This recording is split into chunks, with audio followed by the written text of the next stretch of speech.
Queridos amigos y amigas de resúmenes de libros, hoy nos sumergimos en una de las vidas más apasionantes y, paradójicamente, más olvidadas del pensamiento socialista, la de Karl Kautsky.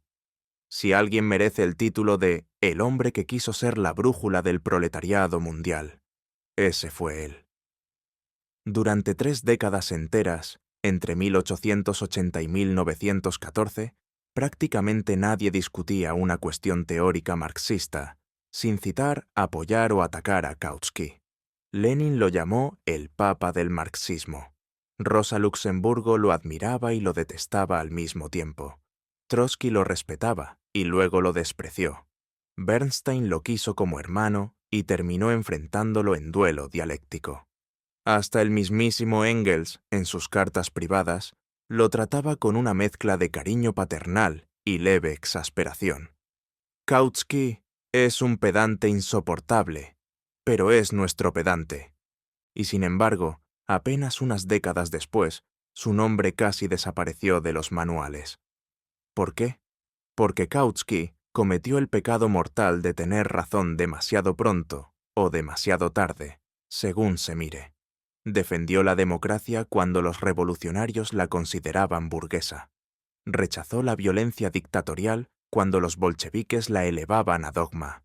Apostó por el Parlamento cuando los consejos obreros parecían la vanguardia irresistible.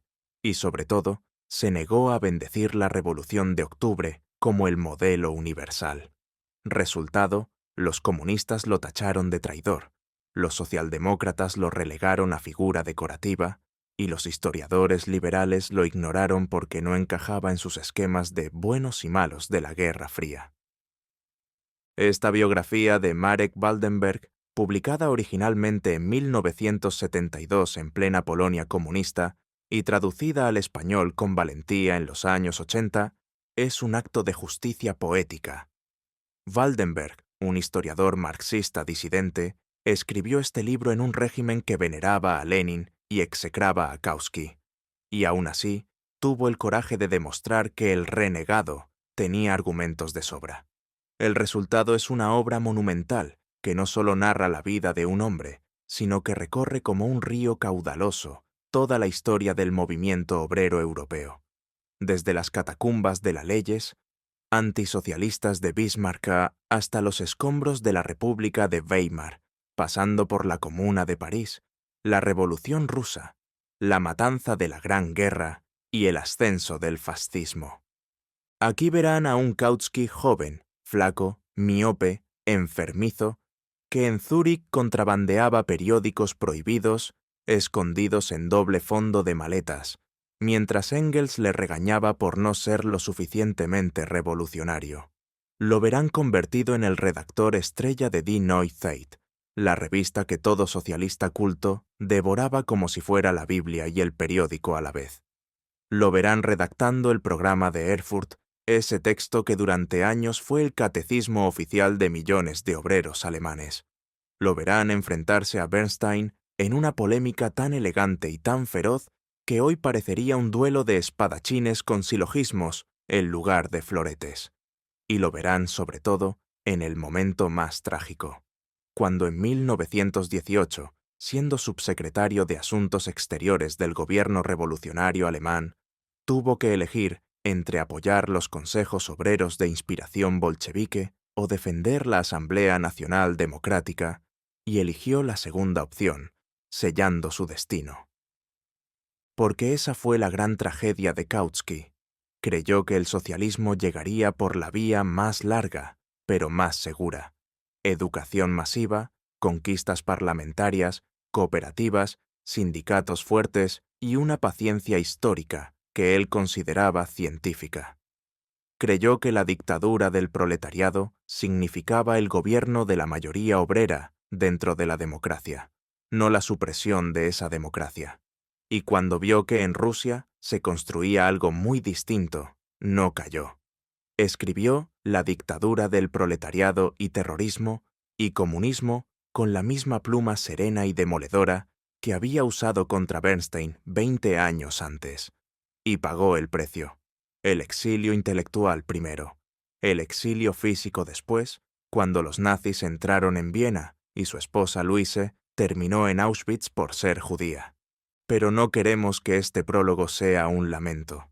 Al contrario, hoy, cuando la izquierda vuelve a debatir entre revolución y reforma, entre asalto al cielo o construcción paciente de hegemonía, entre democracia radical o vanguardia iluminada, la figura de Kautsky regresa con una pertinencia inquietante, porque muchas de sus advertencias se cumplieron con precisión quirúrgica. La burocratización del Estado soviético, la conversión del partido en nueva clase dominante, el riesgo de que la violencia revolucionaria termine devorando a los propios revolucionarios, y muchas de sus propuestas, una socialdemocracia internacionalista, ecológica avant la lettre, preocupada por la cuestión agraria y la emancipación de la mujer, suenan hoy más modernas que muchas proclamas supuestamente radicales. Así que abran bien los oídos y el corazón.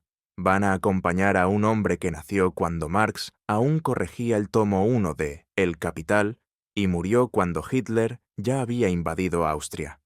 Un hombre que conoció personalmente a Marx, a Engels, a Bebel, a Liebknecht, a Jaurès, a Lenin, a Luxemburgo, a Trotsky, y que discutió con todos ellos. Un hombre que escribió millones de palabras, fundó revistas legendarias, redactó programas que movilizaron a millones y, sin embargo, terminó sus días en un modesto apartamento de Ámsterdam, leyendo periódicos en 7 idiomas y esperando que la razón histórica le diera la razón. Quizás se la esté dando ahora. Bienvenidos, pues, al viaje fascinante, contradictorio y profundamente humano de Karl Kautsky, el marxista que quiso salvar la democracia y la democracia que no supo salvar al marxismo. Capítulo 1. Un niño pálido entre telones y revoluciones, 1854 a 1875. Praga, 16 de octubre de 1854.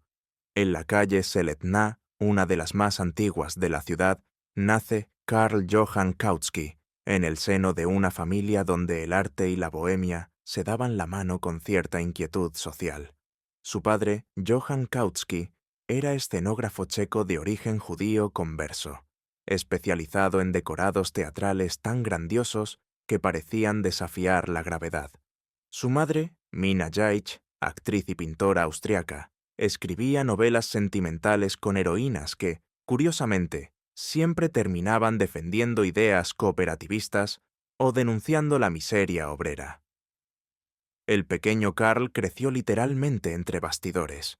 Mientras papá pintaba cielos tormentosos para óperas wagnerianas, mamá le leía cuentos donde los príncipes eran sustituidos por héroes del pueblo. No es difícil imaginar al niño miope, con sus enormes gafas redondas, correteando entre rollos de tela pintada y preguntando por qué los villanos de las novelas de su madre siempre llevaban chistera y los buenos llevaban blusa. La familia se mudó a Viena en 1861, cuando Karl tenía 7 años. La capital del imperio era entonces un crisol de nacionalidades, idiomas y contradicciones, valses en los salones, miseria en los suburbios y una policía que vigilaba cualquier susurro liberal. Johann Kautsky prosperó como pintor de la corte, pero la casa seguía oliendo a trementina y a sueños revolucionarios a medio cocer. Mina, especialmente, tenía una debilidad por los exiliados del 48, húngaros, polacos e italianos, que contaban historias de barricadas mientras tomaban café en la cocina. Karl, que padecía asma y una vista tan mala que parecía mirar el mundo a través de botellas de fondo grueso, pasaba horas escuchando, sin decir palabra, pero con los ojos muy abiertos. En el gymnasium las cosas no fueron fáciles. Era un alumno irregular, brillante cuando le interesaba, historia, filosofía, literatura, y catastrófico cuando no, matemáticas, latín, educación física. Los profesores lo consideraban un soñador enfermizo, y sus compañeros lo apodaban el búho por las gafas y la palidez. Él, en cambio, devoraba a Schiller, a Heine y, sobre todo, a los divulgadores darwinistas que llegaban traducidos del inglés. A los 15 años ya había leído a Darwin y a Ernst Haeckel, y se había convencido de que la lucha por la existencia no tenía por qué ser una carnicería. La solidaridad también podía ser un mecanismo evolutivo. Escribió un ensayo escolar donde defendía que los humanos habíamos sobrevivido gracias a la cooperación y no solo a los colmillos. El profesor de religión le puso un 0 y una nota. Ideas peligrosas para un muchacho de su edad. A los 17 años ingresó en la Universidad de Viena, matriculándose primero en filosofía y luego en derecho, aunque asistía más a las conferencias de historia y economía política que a las clases obligatorias.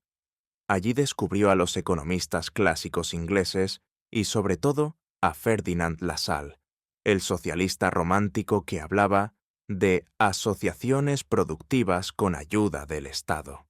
Karl empezó a frecuentar círculos estudiantiles, donde se mezclaban checos, alemanes y judíos progresistas. En 1874, con apenas 20 años, publicó sus primeros artículos en periódicos obreros austriacos, textos ingenuos, llenos de fe en la educación popular y en las cooperativas como puente pacífico entre el capital y el trabajo. Todavía no era marxista, era un lasalleano optimista que creía que bastaba con convencer a los gobernantes ilustrados para que financiaran fábricas gestionadas por los propios obreros. El gran sacudón llegó en 1875. Dos acontecimientos lo marcaron para siempre. Primero, la lectura clandestina de La situación de la clase obrera, en Inglaterra de Engels, que un compañero le prestó envuelto en papel de periódico para evitar registros policiales. Aquel libro fue un mazazo. La miseria no era un accidente moral, sino la consecuencia lógica del sistema capitalista. Segundo, el eco lejano de la Comuna de París, cuya derrota en 1871 aún resonaba como un trueno en toda Europa. Karl, que hasta entonces había soñado con reformas suaves, empezó a preguntarse si la historia no exigiría algo más que buenas intenciones. Ese mismo año se afilió al Partido Socialdemócrata Obrero Austriaco, una organización pequeña, semiclandestina y dividida entre lasalleanos y eisenachianos, los seguidores de Bebel y Liebknecht, que ya miraban hacia Marx. En las reuniones, celebradas en cervecerías con las persianas bajadas, el joven Kautsky destacaba por su voz aguda, su timidez y una memoria prodigiosa. Era capaz de recitar párrafos enteros de los estatutos del partido o de los últimos discursos de Lassalle. Los veteranos lo miraban con ternura y un poco de sorna. Este niño pálido nos va a durar 2 reuniones antes de que lo devuelva su mamá a las novelas románticas. Pero Karl no se fue. Al contrario, empezó a escribir folletos con seudónimo, Spectator, un estudiante, donde mezclaba estadísticas de mortalidad infantil con citas de Darwin y llamadas a la emancipación científica del proletariado. Todavía no había leído El Capital. El tomo 1 acababa de traducirse al ruso, pero en alemán seguía siendo un libro casi secreto. Pero ya intuía que el futuro no iba a resolverse con cooperativas financiadas por príncipes benevolentes. En diciembre de 1875, con 21 años recién cumplidos, tomó una decisión que cambiaría su vida. Abandonó la universidad sin título y se lanzó de cabeza al activismo. Su madre lloró, su padre suspiró. Otro artista frustrado. Pero Karl ya no veía el mundo como un escenario pintado. Lo veía como un campo de batalla donde la ciencia y la justicia tenían que aliarse. Poco imaginaba que, en menos de una década, estaría sentado frente a Friedrich Engels en Londres, discutiendo si la revolución sería inevitable o si todavía cabía educar al enemigo antes de derrotarlo. El niño pálido de Praga y Viena acababa de dar el primer paso hacia convertirse en la conciencia teórica de millones de obreros, y, con el tiempo, en el chivo expiatorio de quienes preferían la revolución sin democracia a la democracia sin revolución. Capítulo 2. La conversión al marxismo y los años de Zúrich, 1875 a 1881. En 1875, Karl Kautsky tenía 21 años, una salud de cristal, una fe ardiente y un problema práctico. En Austria-Hungría, la policía registraba casas por tener un folleto sospechoso. El joven, que aún firmaba artículos con Spectator, decidió que la teoría necesitaba exilio y acción. En septiembre de ese año, cruzó la frontera hacia Zúrich, la meca de los socialistas perseguidos. Allí vivían refugiados rusos, polacos, italianos y alemanes, y nadie preguntaba pasaportes si pagabas la pensión y asistías a las reuniones. Se instaló en una buhardilla de la Niederdorfstrasse, compartiendo cuarto con un tipógrafo anarquista que roncaba como un órgano de iglesia y olía a cerveza agria. De día estudiaba en la biblioteca politécnica. De noche copiaba a mano artículos prohibidos para enviarlos de contrabando a Viena y Praga.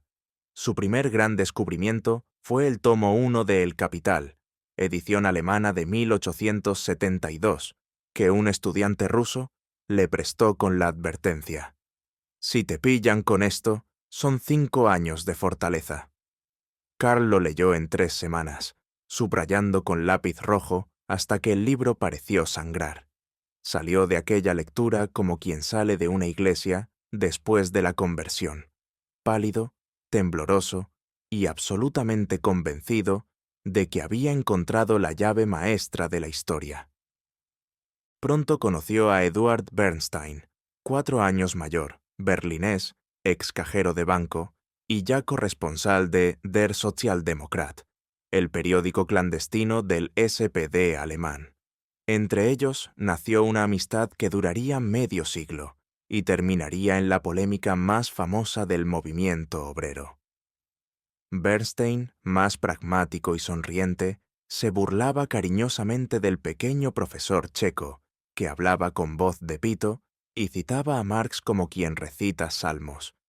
Juntos fundaron un pequeño círculo de estudios donde se leía en voz alta el Anti-Düring de Engels, recién publicado en 1878, y se discutía si la dialéctica era un método o un milagro. En 1880 llegó el golpe de gracia. Engels en persona contestó una carta que Kautsky le había enviado, llena de preguntas ingenuas y citas mal copiadas. El viejo general de la Revolución, desde su casa de Londres, le escribió 4 páginas llenas de correcciones, elogios y una invitación. «Venga cuando quiera, aquí hay espacio para pedantes útiles». Karl juntó los ahorros de 3 meses de colaboraciones mal pagadas y, en marzo de 1881, tomó el tren a Londres. Allí conoció a Marx, enfermo y gruñón, que lo miró por encima de las gafas y soltó: «Otro austriaco que cree que la revolución se hace con silogismos». Engels, en cambio, lo adoptó de inmediato. Paseos por Primrose Hill, cervezas en pubs obreros y largas discusiones sobre la Comuna, Rusia y el futuro del campesinado. De regreso a Zúrich, Kautsky ya no era el mismo. Abandonó los restos del lassallanismo y se convirtió en el más ferviente defensor del marxismo científico.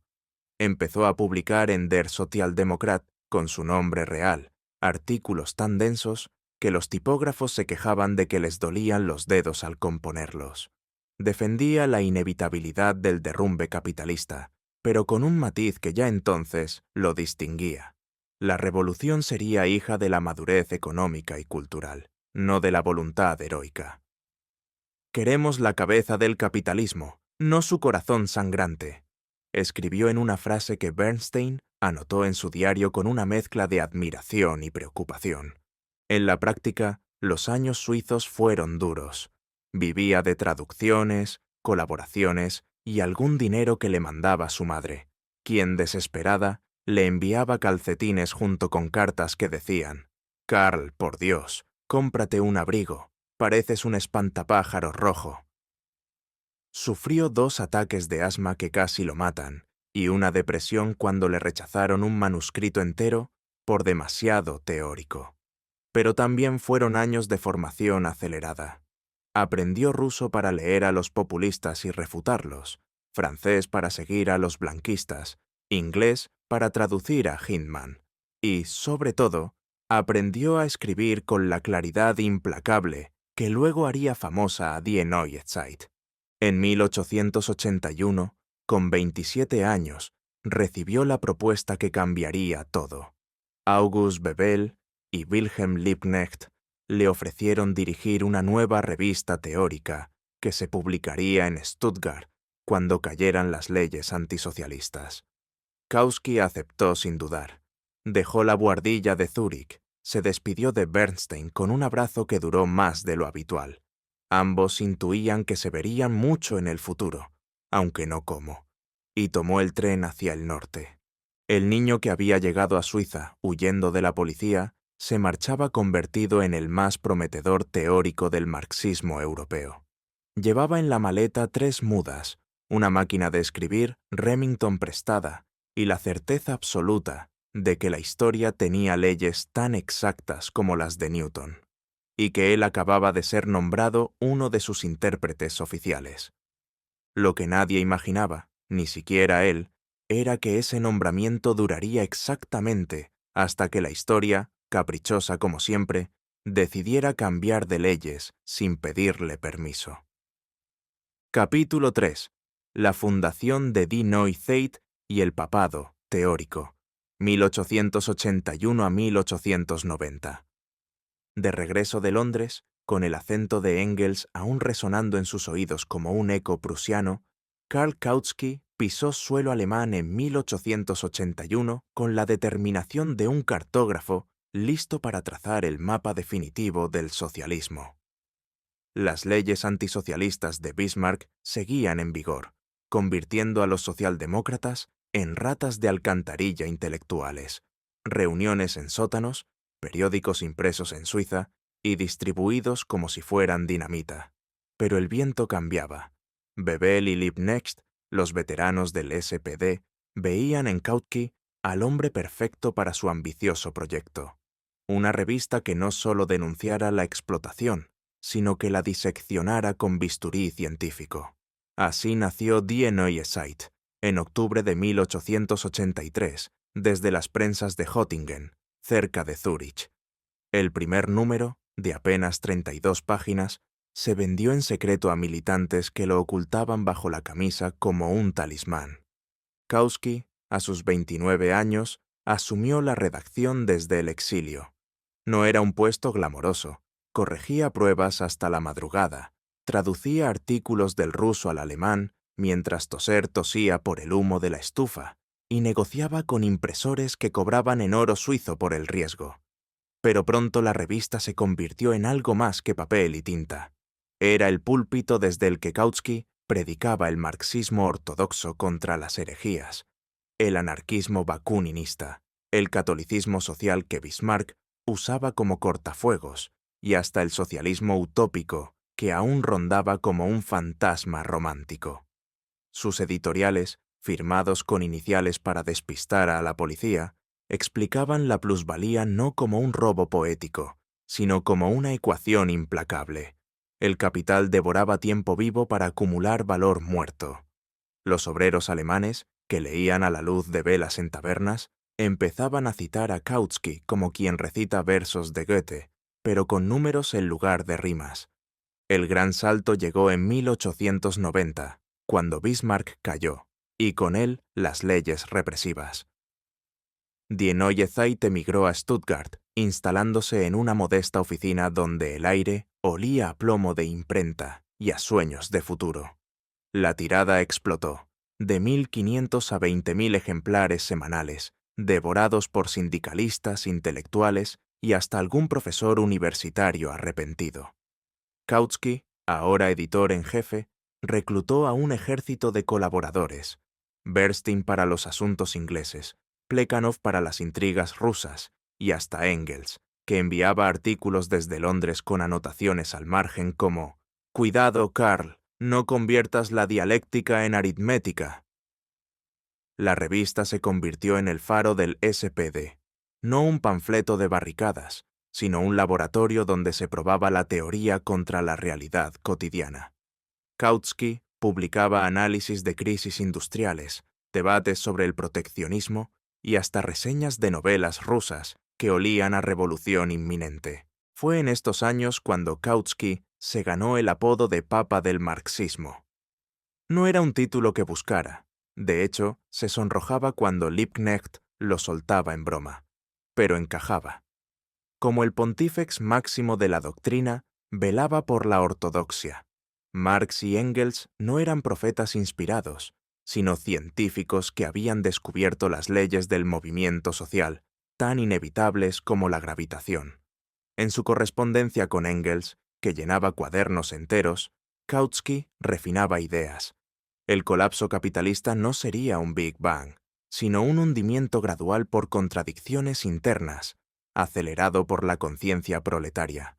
Engels lo regañaba por su fatalismo académico, pero en privado lo recomendaba a todos.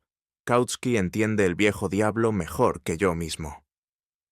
La vida personal de Kautsky, mientras tanto, se estabilizaba en un equilibrio precario. En 1885 conoció a Luise Ronsperger, una joven socialista judía de Breslau, tipógrafa y militante de la ASPD, con ojos vivaces y una risa que cortaba el humo de las reuniones. Se casaron en 1891, pero su romance ya bullía en cartas de Zúrich. Luise, tú eres la praxis a mi teoría, le escribía a él, en un arranque poético que ella respondía con: entonces muévete, teórico, o te quedas en el papel.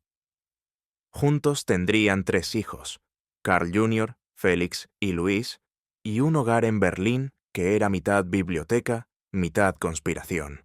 Estanterías hasta el techo con volúmenes en 7 idiomas, y cenas donde se discutía si la huelga general era viable o solo un bonito sueño matemático. Pero el papado tenía sus sombras. Kautsky, con su pluma incansable, atraía enemigos. Los anarquistas lo tildaban de marxista de salón, los reformistas de rígido dogmático. Y en el fondo, él mismo dudaba. ¿Era posible educar al proletariado sin mancharse las manos? En 1888, durante una visita a Londres, Engels le confió un secreto que lo dejó mudo. Marx, en sus últimos días, había revisado sus pronósticos sobre Rusia y el campesinado, admitiendo que el futuro no era tan lineal. Kautsky guardó silencio público, pero en privado empezó a matizar. La revolución necesitaba no solo leyes económicas, sino un caldo de cultivo cultural. Al cerrar la década, Kautsky era ya una institución. Die Neue Zeit dictaba el canon del SPD. Sus artículos se traducían al francés, italiano y hasta al japonés. El hombre que había llegado a Alemania como exiliado contrabandista se erigía ahora como guardián de la fe laica. Poco sospechaba que, en menos de una década, ese mismo canon se le volvería en contra, cuando un amigo cercano, Bernstein, decidiera que el dogma necesitaba una reforma protestante. El papa teórico acababa de coronarse, pero las grietas en el Vaticano marxista ya se insinuaban, listas para ensancharse con el primer concilio disidente. Capítulo 4. El programa de Erfurt y la edad de oro del SPD. 1890 a 1900. Octubre de 1891. Congreso del SPD en Erfurt, una ciudad provinciana que durante 5 días pareció la capital mundial del proletariado. Tras 12 años de clandestinidad, los socialdemócratas alemanes se reunían legalmente por primera vez y necesitaban un nuevo programa que sustituyera al viejo de Gotha, aquel texto que Marx había destrozado en 1875 con su famosa crítica. Bebel propuso la división del trabajo. Él redactaría la parte práctica, reivindicaciones inmediatas, y Kautsky la parte teórica, es decir, la visión del mundo que explicaría por qué el capitalismo estaba condenado y cómo llegaría el socialismo. Kautsky se encerró 3 semanas en su casa de Friedenau, un suburbio berlinés, donde los tranvías aún terminaban en campo abierto. Escribió de un tirón Un texto de apenas 12 páginas que sería estudiado durante generaciones. Con frases claras como cuchillas, explicó que el capitalismo concentraba la producción, arruinaba a la pequeña burguesía, proletarizaba a las masas y cavaba su propia fosa al generar crisis cada vez más violentas. El socialismo no era un deseo moral, sino la consecuencia inevitable de esas contradicciones, y la tarea del partido no era hacer la revolución con voluntarismo heroico, sino preparar al proletariado para cuando la hora histórica sonara. El Congreso aprobó el texto por aclamación. Los delegados, muchos con cicatrices de la cárcel bismarckiana, lloraban de emoción al escuchar a Kautsky leer con su voz aguda y precisa. El programa de Erfurt se convirtió en la nueva Biblia roja, impreso en millones de ejemplares, aprendido de memoria en las escuelas del partido, traducido a 20 idiomas. Un obrero metalúrgico de Essen podía recitar párrafos enteros mientras afilaba herramientas. Una costurera de Leipzig lo llevaba escondido en el doble fondo del bolso. Kautsky, con 37 años, había alcanzado la cima. Era el arquitecto intelectual del partido más poderoso del mundo. Los años siguientes fueron la auténtica edad de oro del SPD. En 1890 tenían 100.000 afiliados y 20 diputados. En 1900, más de 800.000 carnés y 56 escaños. Los sindicatos pasaban del 1.000.000 de miembros. Cada domingo se inauguraban bibliotecas obreras, coros, clubes de ciclismo y cooperativas de consumo, con banderas rojas, ondeando como si fueran banderas nacionales. Kautsky contemplaba el espectáculo con satisfacción científica. Mirad, la clase obrera se organiza exactamente como predijimos. En 1892 publicó La lucha de clases, título oficial, El programa de Erfurt popularizado. Un libro de bolsillo que vendió 100.000 ejemplares en pocos meses y se convirtió en el catecismo de los militantes jóvenes. En 1899 llegó su obra más ambiciosa y polémica, La cuestión agraria. Durante 2 años recorrió pueblos de Baviera, Sajonia y Prusia Oriental, entrevistando campesinos, estudiando catastros y leyendo estadísticas hasta que le dolían los ojos. El resultado fue un mazazo contra las ilusiones populistas. La gran propiedad capitalista ganaba terreno, el pequeño campesino se arruinaba irremediablemente, y no existía alianza obrero-campesina posible sin traicionar al marxismo. La tierra debía socializarse, sí, pero sin repartir parcelas ni aliarse con los kulaks. El libro provocó escándalo. En el Congreso de 1900, delegados del sur de Alemania gritaban: «Kautsky quiere matar de hambre al campesino», mientras los del norte aplaudían. Al final se aprobó una resolución tibia que básicamente decía: «Ya lo veremos». Kautsky se fue a casa y le comentó a Luise: «He ganado la votación y he perdido la simpatía de medio partido». En lo personal, aquellos años fueron los más felices. La familia vivía en una casa amplia con jardín donde los niños correteaban entre rosales y montones de pruebas de imprenta. Luis, ahora médica homeópata, la única profesión que una mujer podía ejercer sin demasiados obstáculos, atendía a obreras y discutía con Karl hasta la madrugada sobre feminismo y materialismo. Los domingos recibían a medio SPD, Bebel contando chistes, Clara Zetkin fumando como chimenea, Singer discutiendo finanzas. Hasta Engels, en su última visita de 1893, se sentó bajo el manzano y dijo: «Karl, esto es lo más parecido al socialismo que he visto sin haber tomado aún el poder». Pero bajo la superficie dorada ya se acumulaban nubes. El crecimiento del partido traía consigo burocracia, diputados que vivían demasiado bien y una generación joven que nunca había conocido la cárcel y quería resultados inmediatos. En 1898, Edward Bernstein publicó en Die Neue Zeit una serie de artículos titulados Problemas del socialismo, donde cuestionaba la teoría del derrumbe y proponía transformar el SPD en un partido de reformas sociales dentro del capitalismo. Kautsky los leyó con incredulidad. Su mejor amigo estaba dinamitando el edificio que habían construido juntos. La edad de oro terminaba sin que nadie se diera cuenta. El partido era más grande que nunca, pero ya no era el mismo. Kautsky, desde su escritorio cubierto de libros, percibía el cambio como un científico que ve temblar el termómetro antes del terremoto. En 1900, mientras brindaba por el nuevo siglo en una taberna berlinesa llena de banderas rojas, pensó que lo más difícil no había sido convencer al proletariado de que el socialismo era inevitable, sino convencerlo de que todavía no había llegado la hora. Y la hora, caprichosa como siempre, empezaría a sonar mucho antes de lo que nadie esperaba. Capítulo 5. La polémica revisionista con Bernstein, 1896 a 1903. En 1896, mientras Europa se preparaba para el siglo XX, con exposiciones universales y valses vieneses, estalló la bomba más elegante de la historia del marxismo.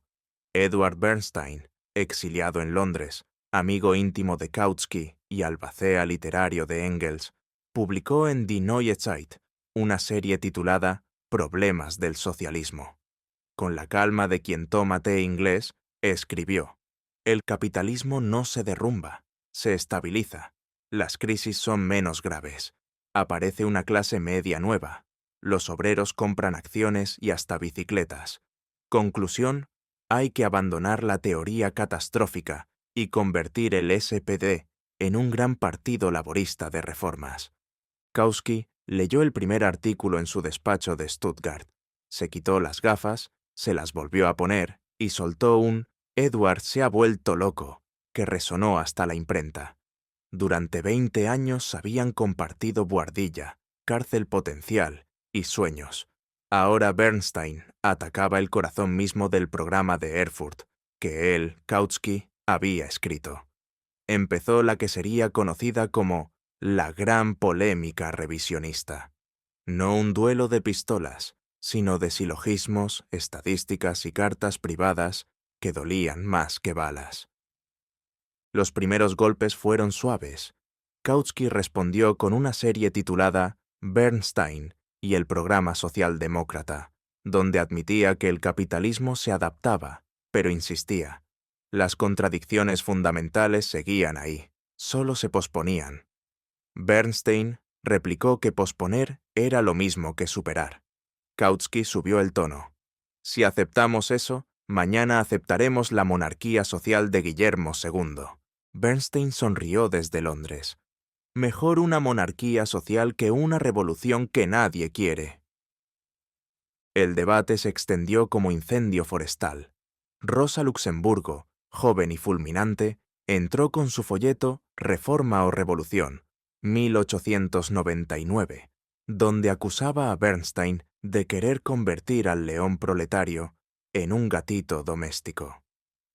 Parbus, Bebel y Mehring se alinearon con Kautsky. Del otro lado se agruparon los sindicalistas prácticos, los diputados del sur y los intelectuales cansados de esperar el fin del mundo. En los congresos del SPD, Hannover 1899, Mainz 1900, Lübeck 1901, se vivieron escenas dignas de ópera, delegados gritando «traidor» a Bernstein y otros defendiendo «sentido común». Kautsky, desde la tribuna, hablaba con voz temblorosa pero implacable.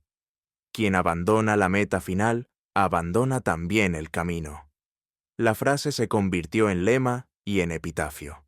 En 1903, en el Congreso de Dresde, el partido rechazó el revisionismo por 288 votos contra 11.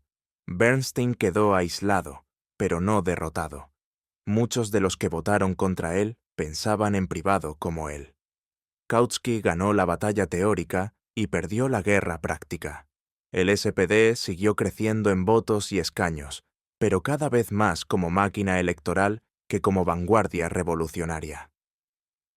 Los sindicatos, liderados por hombres que preferían subir salarios a tomar fábricas, se convirtieron en el verdadero poder.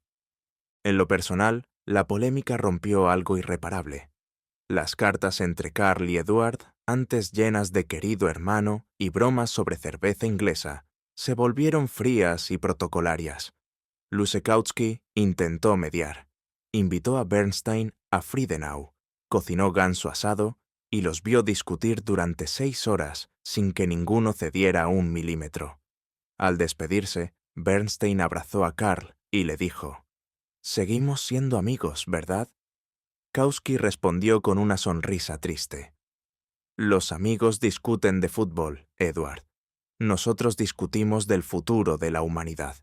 Años después, Kautsky confesaría a un amigo: «Ganar aquella polémica fue mi mayor victoria y mi mayor error. Mantuve la pureza doctrinal y perdí la capacidad de entender que la realidad nunca obedece del todo a la teoría». Porque, aunque nadie lo reconociera entonces, Bernstein tenía razón en muchas cosas. El capitalismo no se derrumbó en 1914. Se derrumbó en una guerra que nadie había previsto en los manuales.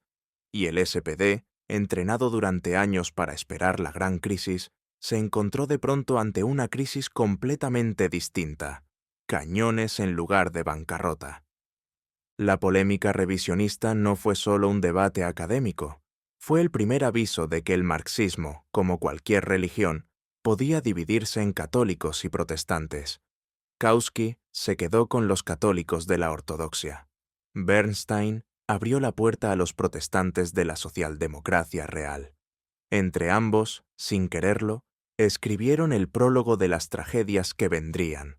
Cuando llegara 1914, el partido votaría créditos de guerra, no porque fuera revisionista, sino porque durante 15 años había aprendido a funcionar dentro del sistema que juraba destruir.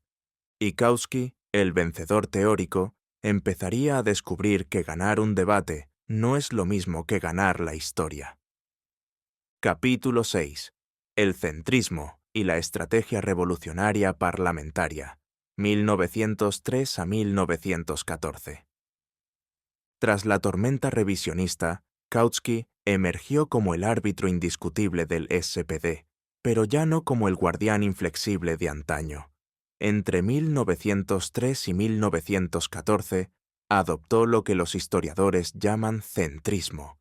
Ni el reformismo puro de Bernstein, ni el radicalismo impaciente de Rosa Luxemburgo, sino un camino intermedio que confiaba en la maduración lenta de las condiciones objetivas.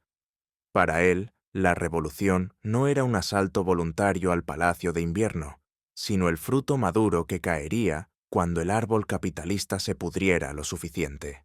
El partido debía crecer como un organismo: votos en las urnas, sindicatos fuertes, educación masiva y, solo en momentos de crisis profunda, acciones extraparlamentarias como la huelga general. En 1905, la Revolución rusa actuó como catalizador.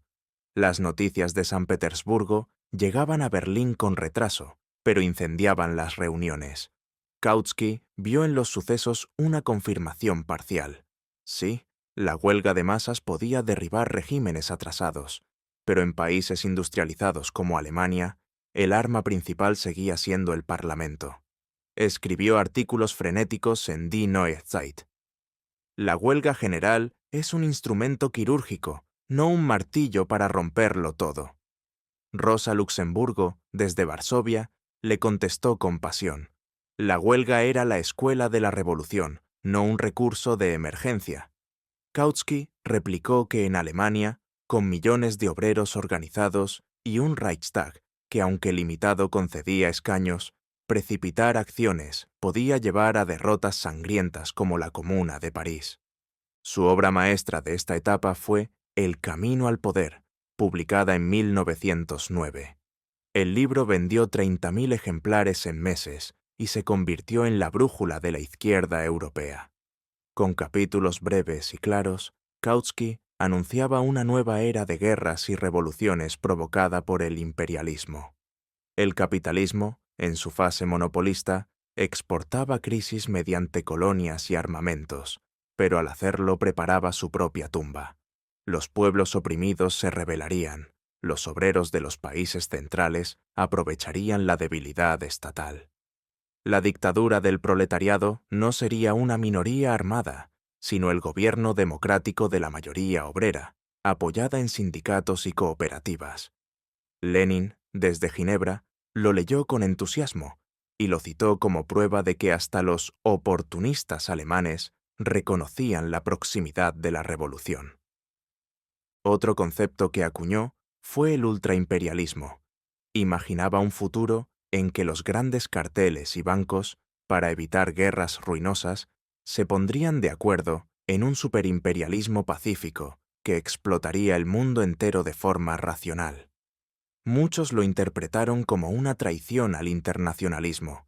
Kautsky lo presentó como una posibilidad transitoria que, al eliminar las guerras interimperialistas, aceleraría la concentración y la conciencia proletaria. Era una hipótesis audaz, casi una profecía que nadie tomó en serio, hasta que décadas después, algunos vieron en la globalización actual un eco lejano de aquella idea. En los congresos internacionales de la Segunda Internacional, Stuttgart 1907, Copenhague 1910, Basilea 1912, Kautsky defendió la estrategia de desgaste. Si estallaba una guerra, los partidos socialistas debían votar contra los créditos, convertir la guerra imperialista en guerra civil y acelerar la revolución. En Basilea, la catedral resonó con juramentos solemnes y campanas antimilitaristas. Kautsky regresó a Berlín convencido de que el movimiento obrero mundial era demasiado fuerte para permitir otra carnicería como la de 1870. En casa, la vida seguía su curso ordenado. Los hijos crecían. Carl Jr. estudiaba medicina, los otros dos se interesaban por la política. Luis ampliaba su consulta y organizaba cursos de higiene para obreras. Los veranos los pasaban en los Alpes tiroleses, donde Kautsky caminaba horas dictando artículos a su esposa, que los transcribía con paciencia infinita. En aquellas caminatas discutían sobre el futuro. Él insistía en que la revolución llegaría cuando la mayoría electoral fuera socialista. Ella, más práctica, le recordaba que las mujeres aún no votaban y que sin ellas no habría mayoría posible. El SPD alcanzaba cifras vertiginosas. En las elecciones de 1912, obtuvo 4,2 millones de votos y 110 diputados, convirtiéndose en el partido más votado del Reichstag. Las celebraciones fueron apoteósicas, desfiles con antorchas, bandas de música, banderas rojas ondeando desde el Elba hasta el Rin. Kautsky contemplaba el espectáculo con orgullo contenido. Hemos construido el ejército más grande de la historia sin disparar un tiro. Nadie imaginaba que 2 años después ese mismo ejército votaría casi unánimemente los créditos de guerra, porque el centrismo de Kautsky tenía una debilidad fatal, confiaba demasiado en la racionalidad histórica y subestimaba el poder del nacionalismo. Creía que la internacional proletaria era más fuerte que los estados nacionales. Creía que los obreros alemanes no marcharían contra los franceses, porque ambos llevaban la misma bandera roja en el corazón. En julio de 1914, cuando los telegramas anunciaron el ultimátum a Serbia, Kautsky aún escribía artículos llamando a la calma y a la huelga general europea. El capítulo más brillante de su estrategia revolucionaria parlamentaria estaba a punto de cerrarse con el estruendo de los cañones, y cuando llegara agosto, el hombre que había enseñado a millones que la historia avanzaba por leyes científicas, descubriría que a veces la historia prefiere saltarse las leyes y escribir sus propias tragedias. Capítulo 7. La Primera Guerra Mundial y la escisión, 1914 a 1917. El 25 de julio de 1914, Kautsky paseaba con Luise por el Tiergarten berlinés cuando un vendedor de periódicos gritó: «¡Austria declara la guerra a Serbia!». Karl se detuvo. Palideció y murmuró: «Esto es el fin de la Internacional». Tenía 60 años, la barba ya gris, y la certeza absoluta de que la socialdemocracia alemana impediría la carnicería. Durante años había repetido que, ante la guerra, los partidos votarían en bloque contra los créditos y transformarían el conflicto interimperialista en revolución. El 3 de agosto, en la reunión de la fracción parlamentaria del SPD, se levantó para hablar. Voz temblorosa, argumentos impecables. Pidió rechazar los créditos y convocar manifestaciones masivas. Se hizo un silencio incómodo. Luego Haas, presidente de la fracción, anunció que la dirección había decidido votar a favor para defender la patria amenazada por el zarismo. Kautsky se quedó sentado, como si le hubieran arrancado el suelo. El 4 de agosto, los 110 diputados socialistas, salvo Liebknecht, levantaron la mano a favor de la guerra. En la calle, millones de obreros con la escarapela roja en la gorra marchaban hacia las estaciones cantando «Deutschland, über alles». Fue el día más amargo de su vida. Escribió a Víctor Adler en Viena: «Nos han traicionado, pero peor aún, nos hemos traicionado nosotros mismos». Durante semanas no pudo trabajar. Luis se lo encontraba de noche sentado en la cocina, mirando la lámpara de gas con los ojos llenos de lágrimas. En septiembre, publicó en Die Neue Zeit el artículo «Los socialistas y la guerra», donde aún intentaba salvar algo. La traición era de los dirigentes, no de la clase obrera. La guerra aceleraría la crisis capitalista y, al final, la revolución saldría fortalecida. Pero ya nadie le creía del todo. En diciembre de 1914, Karl Liebknecht rompió la disciplina y votó solo contra nuevos créditos. Lo expulsaron del grupo parlamentario. Rosa Luxemburgo, desde la cárcel de mujeres de Barnimstrasse, le escribió a Kautsky: «Karl, por Dios, muévete o serás cómplice».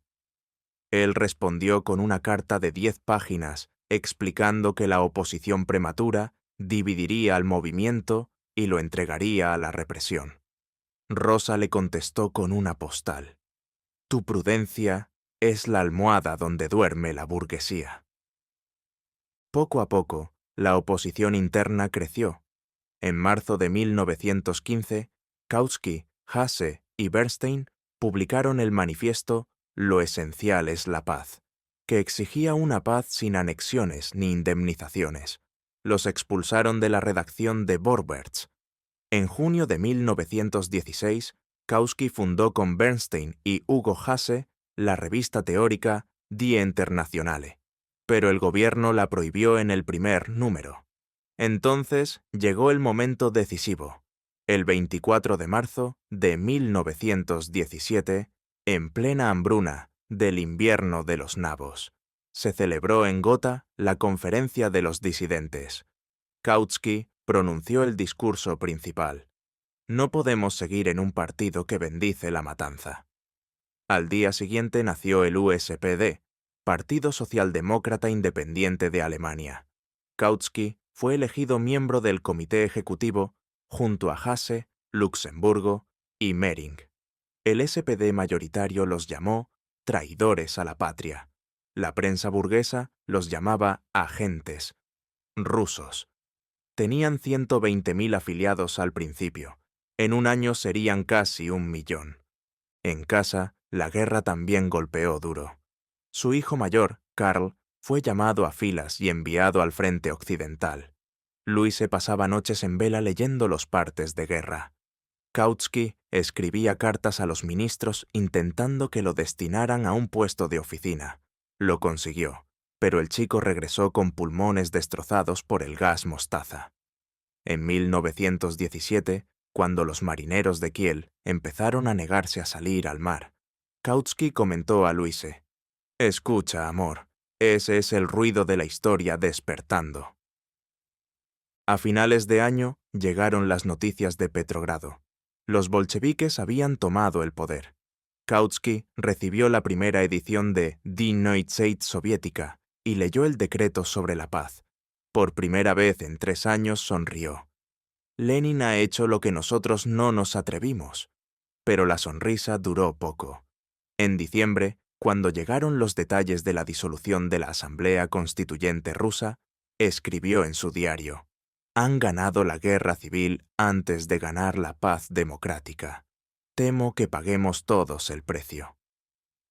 El viejo centrista que había confiado en la paciencia histórica se encontraba ahora en el bando de los traidores, con la barba más blanca, la voz más ronca y la certeza dolorosa de que la guerra no había traído la revolución que él soñó, sino una escisión sangrante y una Rusia que se alejaba a toda velocidad del camino parlamentario. El hombre que había enseñado a millones que la historia avanzaba por etapas necesarias, descubría que, a veces, la historia da saltos mortales y aterriza en sitios que nadie había previsto. Y el salto mortal más grande aún estaba por llegar, en noviembre de 1918, cuando las banderas rojas ondearan sobre Berlín y él tuviera que decidir, por fin, si la revolución alemana seguiría sus libros o los quemaría. Capítulo 8. La Revolución Alemana y el rechazo a los consejos obreros, 1918 a 1920. El 9 de noviembre de 1918, Kautsky tenía 64 años y un resfriado perpetuo cuando Berlín estalló en rojo. Desde su ventana en Friedenau vio pasar camiones llenos de marineros con brazaletes rojos, soldados sin charreteras y obreros que cantaban la Internacional con voz ronca de tabaco y esperanza. El Kaiser había huido, el Reich se derrumbaba, y por primera vez en su vida, la historia parecía correr más rápido que sus libros. Al mediodía lo llamaron por teléfono. «Karl, ven al Reichstag. Necesitamos tu cabeza». Llegó envuelto en bufanda, con la barba desordenada y los ojos enrojecidos. El príncipe Max von Baden acababa de ceder el poder a Friedrich Ebert, SPD mayoritario. Al mismo tiempo, Liebknecht proclamaba la República Socialista desde un balcón. 2 repúblicas en 2 horas, una parlamentaria y otra de consejos. Kautsky, elegido subsecretario de Estado para Asuntos Exteriores en el gobierno provisional de los comisarios del pueblo, 3 SPD y 3 USPD, se encontró de pronto con escritorio ministerial, sello oficial y la tarea de redactar la política exterior de una revolución que aún no sabía qué quería ser. Su primer acto fue teórico y práctico a la vez. Redactó un memorándum de 5 páginas donde proponía elecciones inmediatas a una Asamblea Nacional Constituyente.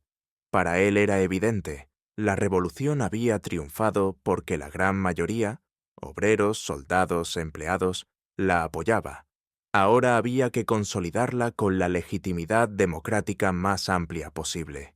Los consejos obreros y de soldados eran magníficos para derribar al viejo régimen, pero no podían gobernar un país de 60 millones de personas con 22 gobiernos regionales y un ejército deshecho. Los consejos son la poesía de la revolución, escribió en una carta a Luise, pero la prosa se escribe con votos. Rosa Luxemburgo y los espartaquistas lo acusaron de traición burguesa. En mítines incendiarios gritaban: «Kautsky quiere entregar la revolución a los diputados filisteos». Él respondía en artículos serenos y letales: «¿Quién ha dicho que la dictadura del proletariado significa dictadura de 300 delegados de consejos sobre 30 millones de mujeres que aún no votan y millones de campesinos que no entienden de soviets?» Recordaba Rusia. Los bolcheviques habían disuelto la Asamblea Constituyente cuando perdieron las elecciones. En Alemania, el proletariado ganaría las elecciones, así que no había por qué temerlas. En diciembre de 1918 se celebró el Congreso Nacional de Consejos en Berlín.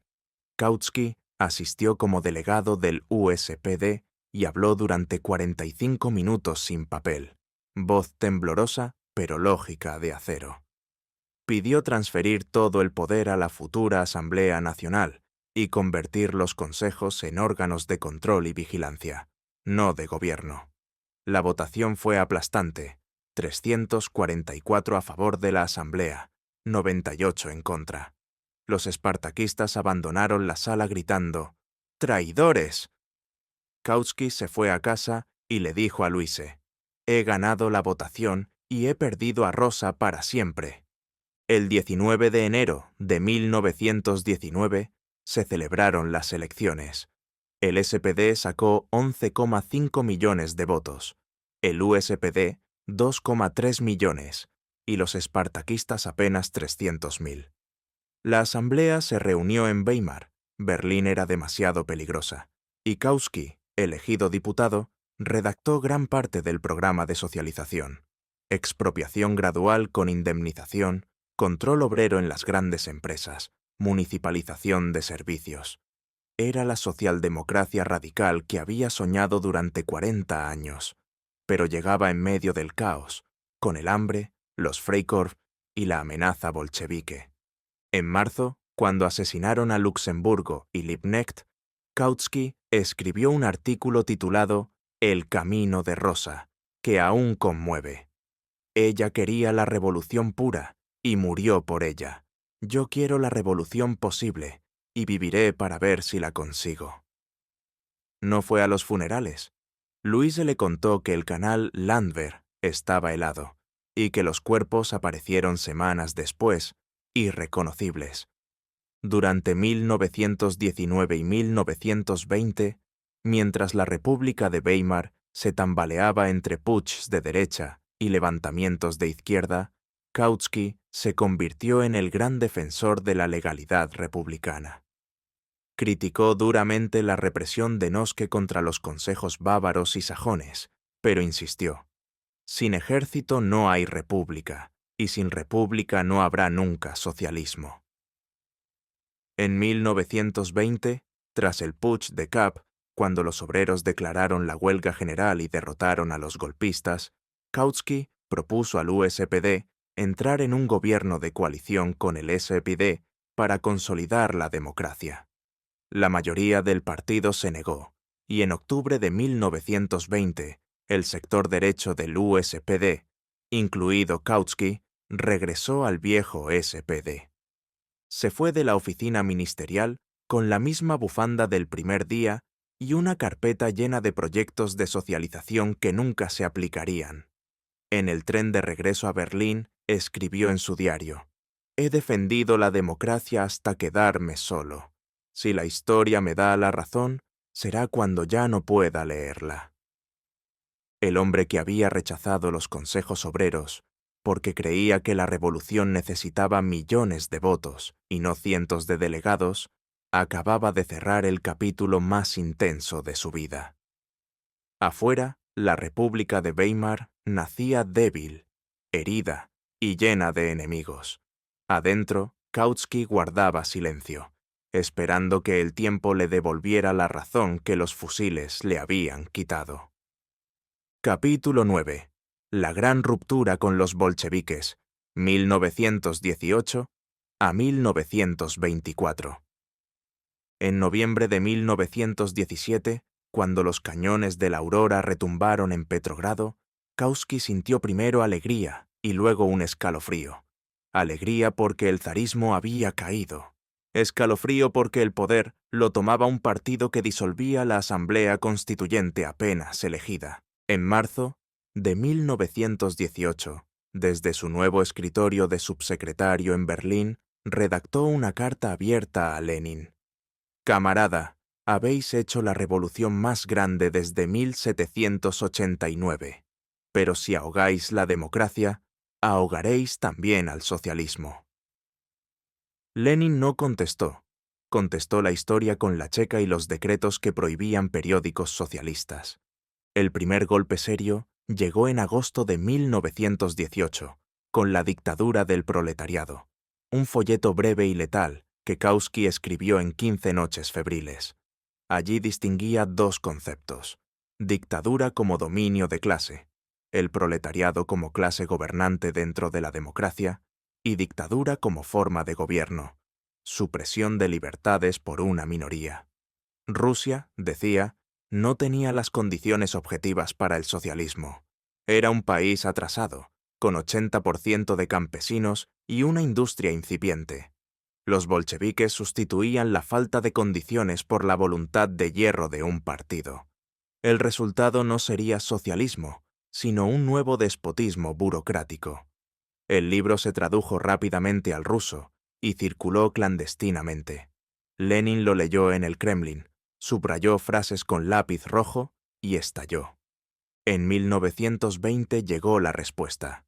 Lenin escribió La enfermedad infantil del izquierdismo y, sobre todo, el famoso panfleto La revolución proletaria y el renegado Kautsky, un texto lleno de insultos que todavía hoy se estudia en ciertas academias. Kautsky era lacayo de la burguesía, miserable pedante, charlatán que ha vendido su alma al parlamentarismo. Lenin citaba párrafos enteros de Kautsky, de antes de 1914, para demostrar que el viejo teórico se había vuelto social traidor. Kautsky respondió con Terrorismo y comunismo, 1920. Un libro más duro que el anterior.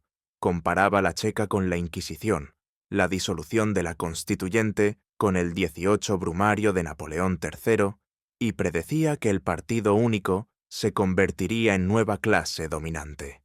Trotsky le contestó con otro folleto igual de violento. Kautsky replicó con uno más.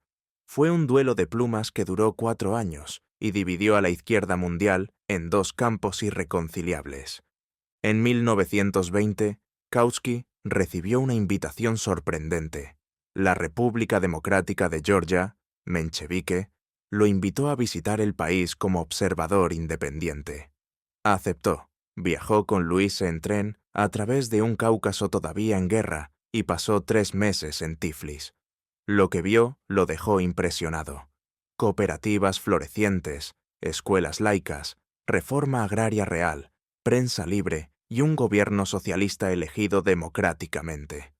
Escribió Georgia, Una democracia socialista, un libro que circulaba con prólogo de Ramsay MacDonald y epílogo de Van der Velde. Los bolcheviques invadieron Georgia en febrero de 1921. Kautsky recibió la noticia en Viena y escribió su artículo más amargo. Han aplastado la única experiencia socialista que funcionaba sin campos de concentración. En 1922, en el cuarto Congreso de la Internacional Comunista, Zinoviev propuso expulsar a Kautsky por traición al marxismo. La moción se aprobó entre aplausos. Kautsky leyó la noticia en un periódico vienés y comentó con ironía: «Me expulsan del paraíso que nunca quise entrar».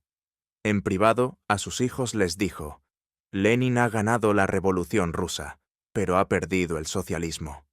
El último acto fue la muerte de Lenin en enero de 1924. Kautsky escribió un obituario breve y respetuoso en el Arbeiter Zeitung. Fue un gigante histórico. Cometió errores gigantescos. La historia dirá si pudo hacer otra cosa. Luis se le preguntó si sentía odio. Él negó con la cabeza.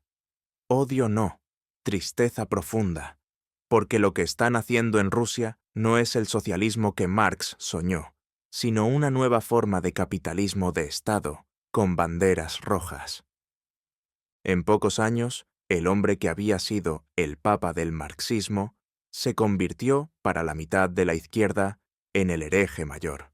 Sus libros se prohibieron en Moscú, se quemaron en algunas manifestaciones y se estudiaron en seminarios clandestinos de la otra mitad. Él siguió escribiendo desde su pequeño piso vienés, rodeado de periódicos en 7 idiomas, convencido de que la verdad histórica tardaría décadas en abrirse paso. Y mientras en la URSS se construía el culto a Lenin y se borraba su nombre de los manuales, Kautsky guardaba en un cajón la última carta que Lenin le envió en 1918, antes de la ruptura total. Era una postal con una sola frase: «La historia nos juzgará a ambos». Carla releía a veces, en silencio, y añadía mentalmente: «Sí, camarada, pero temo que cuando nos juzgue, ninguno de los dos esté ya para escucharlo». Capítulo 10. Últimos años. Regreso al SPD.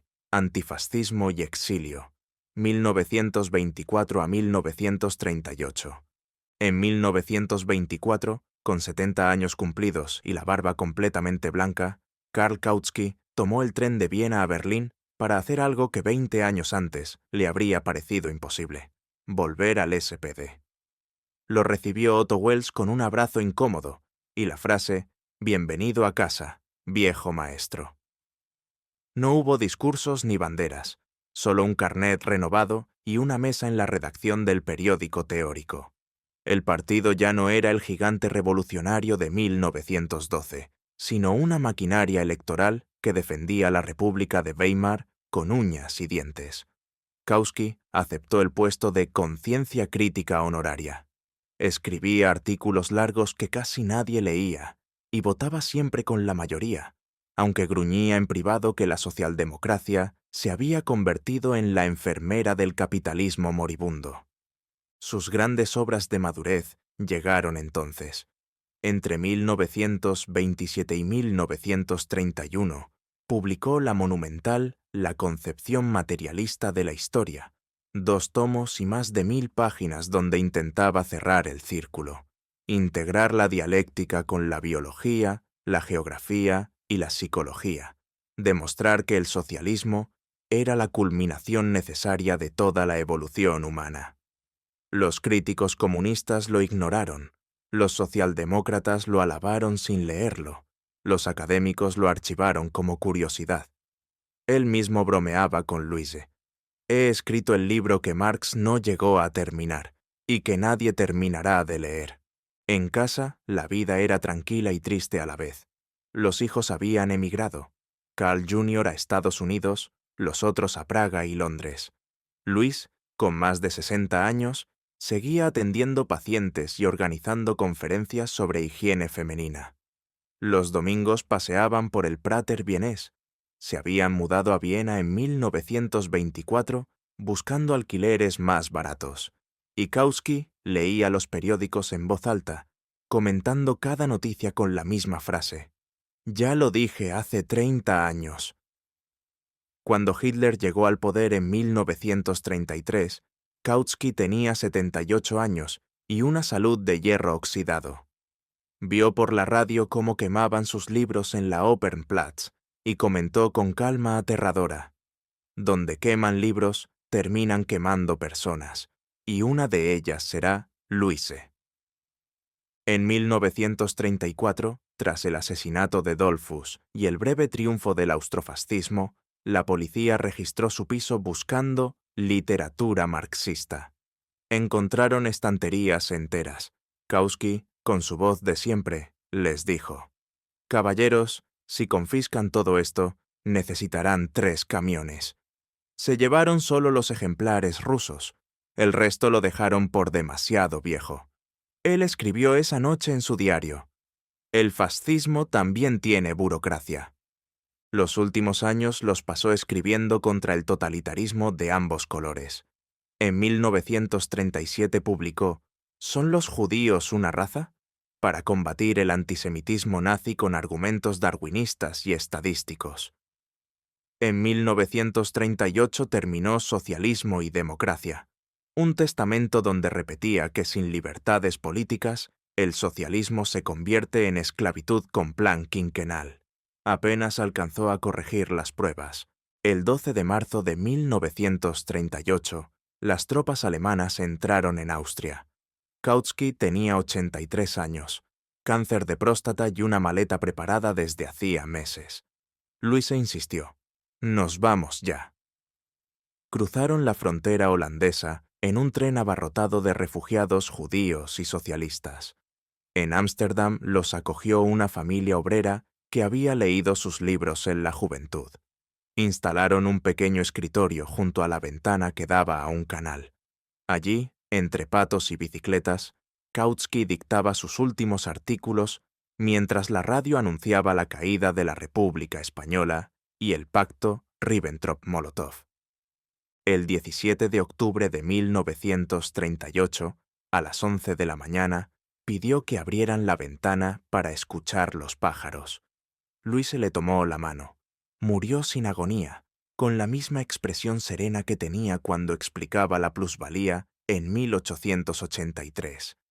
En el bolsillo llevaba una tarjeta del SPD y una nota escrita a lápiz. La democracia es el camino más largo al socialismo, pero es el único que no termina en campos de concentración. Louise sobrevivió 2 años más. En 1940, los nazis la deportaron a pesar de sus 83 años. Murió en Auschwitz. 2 de sus hijos corrieron la misma suerte. El tercero logró llegar a Estados Unidos. En el pequeño cementerio de Ámsterdam, la tumba de Kautsky lleva una inscripción sencilla. Aquí yace quien quiso que el socialismo fuera libertad. Durante décadas estuvo olvidada, cubierta de musgo y excrementos de paloma. Hoy, cuando la izquierda vuelve a debatir entre revolución y reforma, entre vanguardia y democracia, alguien deja de vez en cuando una flor roja y una nota. Tenías razón, viejo, solo que demasiado pronto. Y así termina la vida del hombre que fue papa, hereje, profeta y chivo expiatorio del marxismo, convencido hasta el último aliento de que la humanidad llegaría al socialismo, pero solo si aprendía a caminar erguida y con las urnas en la mano, en vez de arrastrarse con grilletes dorados o rojos. Conclusión. Karl Kautsky vivió 84 años y escribió millones de palabras para demostrar que el socialismo no era un salto al vacío, sino el siguiente paso lógico de la humanidad cuando la mayoría estuviera lista para darlo. Ganó debates legendarios, redactó programas que movilizaron a millones, predijo con precisión quirúrgica la burocratización soviética y el peligro fascista, y aún así, terminó sus días en un exilio modesto, acusado por unos de traidor y por otros de utópico. Hoy su nombre apenas aparece en los libros de texto, eclipsado por los que prefirieron la revolución rápida y los que optaron por la reforma sin meta. Pero cada vez que alguien defiende que el socialismo debe ser democrático, o se muere. Cada vez que se discute si la libertad es un lujo burgués o la condición misma del socialismo, cada vez que un país elige entre asamblea constituyente y partido único, Kautsky vuelve a estar presente, aunque casi nadie lo cite. Porque la pregunta que él planteó en 1918 sigue abierta en 2025. ¿Puede haber socialismo sin democracia? ¿O la democracia es el único socialismo posible? La historia no le dio la razón en su tiempo. Quizás se la esté dando ahora, despacio, con la terquedad de los hechos que tardan décadas en madurar. Kautsky no fue un héroe de barricada ni un mártir de campo de concentración. Fue un hombre miope, asmático y testarudo, que creyó que la razón y los votos podían más que los fusiles y los decretos. Perdió casi todas las batallas de su vida, pero plantó semillas que hoy germinan en lugares que él nunca imaginó. En las socialdemocracias escandinavas que combinan mercado y bienestar, en las constituciones latinoamericanas que hablan de derechos y redistribución, en cada cooperativa que funciona y en cada elección libre que evita una dictadura. Tal vez el mayor homenaje que podemos hacerle no sea repetir sus frases, sino hacer lo que él siempre pidió: pensar con claridad, contar con la mayoría y no tenerle miedo al camino largo. Porque, como él mismo escribió en su último artículo, días antes de morir, el socialismo llegará. La única duda es si llegará con libertad o con cadenas. Yo aposté toda mi vida por la primera opción, que la historia decida si fui un iluso o simplemente un adelantado. Amigos y amigas de resúmenes de libros, aquí termina el viaje por la vida de Karl Kautsky, el marxista que quiso salvar la democracia y la democracia que no supo salvar al marxismo. Si este resumen te ha hecho pensar, cuestionar o simplemente pasar un buen rato, ya sabes qué hacer. Dale like, compártelo con quien necesite recordatorio de que las ideas también tienen biografía y suscríbete para no perderte los próximos capítulos de la historia que aún estamos escribiendo. Nos vemos en el siguiente libro. Hasta pronto, y como siempre, que la razón y la justicia caminen juntas.